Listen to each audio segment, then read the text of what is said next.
Hello, I'm Reverend Paul Melrose, Assisting Pastor of Pastoral Care at First United Methodist Church in Madison. Today, my thoughts come from an event of worship I saw, which many of you may have also, on Wednesday morning.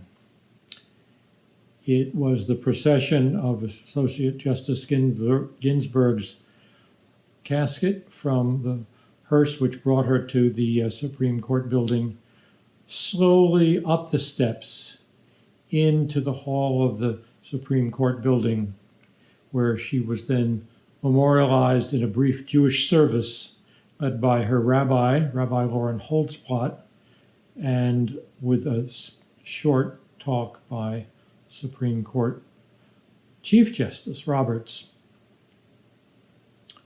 Rabbi Holtzblatt of Adas, Israel, a conservative congregation in Washington, had these things to say about Justice Ginsburg. Her life's work to insist that the Constitution deliver on its promise that we, the people, would include all the people. She carried out that work in every chapter of her life as an advocate, arguing 6 times before the Supreme Court for equal treatment for women and men, and as a judge and justice on other courts as well. It has even been said by some that, given the tradition of what a Hebrew prophet is, that Associate Justice Ginsburg could be characterized as a prophet. She grew up a Jew, a daughter of the Holocaust. She learned from that experience that she was an outsider. She consequently took seriously the position, the situation, the condition of all those who felt outside and not a part. Because for her, her God welcomed all people that God had created. Though, as she dedicated her life to, God's people do not always follow through. And that was one of the things that she committed her life, her career to doing. She was a woman who was deeply religious, an example, as her colleagues have called her, those within the religious community, the Jewish community, and others, a woman of righteousness. What Rabbi said about Justice Ginsburg reminded me of a recent statement of a friend of mine, Presbyterian Pastor Dwayne Bidwell, a teacher of pastoral theology and related fields at the Claremont School of Theology. Dwayne says, "Here's what I know about hope. It arises in relationships. It's created when we build a community. We claim power, we pay attention to the Spirit, we choose trust, and we feed identity.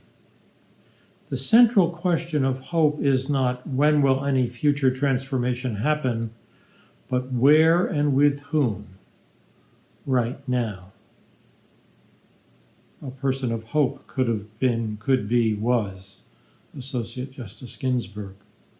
Dwayne goes on, "We can continue hopeless and hope at the same time. It's a continuum, not a binary. The world is burning, literally and figuratively. But what interests does it serve us to allow desperation to take over us?" Let me read that again. That was the question in Dwayne's little piece that caught me so profoundly. But what interests does it serve us to allow desperation to take us over? Well, in this time of pandemic, of grief, of fear, of wondering sometimes where our God is, we may find God in our hope for righteousness, even here, for not just the coming, but the increased glimpses of the beloved community already present in people who live a life called by God, if you will. Such may even be our challenge, inspired by the life of Justice Ginsburg, as we as people of God journey in this time of pandemic with all that has gone with it, the grief, the loss, and fear, and yet finding those signs of hope. At her service, Rabbi Holtzblatt offered the Kaddish, the Jewish prayer for the dead. And then before her remarks, she first chanted and then read Psalm 23. Let me read for you Psalm 23. The Lord is my shepherd, I shall not want. He makes me lie down in green pastures. He leads me beside still waters. He restores my soul. He leads me in paths of righteousness for his name's sake. Even though I walk through the valley of the shadow of death, I will fear no evil, for thou art with me. Thy rod and thy staff, they comfort me. Thou preparest a table before me in the presence of my enemies. Thou anointest my head with oil. My cup runs over. Surely goodness and mercy shall follow me all the days of my life, and I shall dwell in the house of the Lord forever.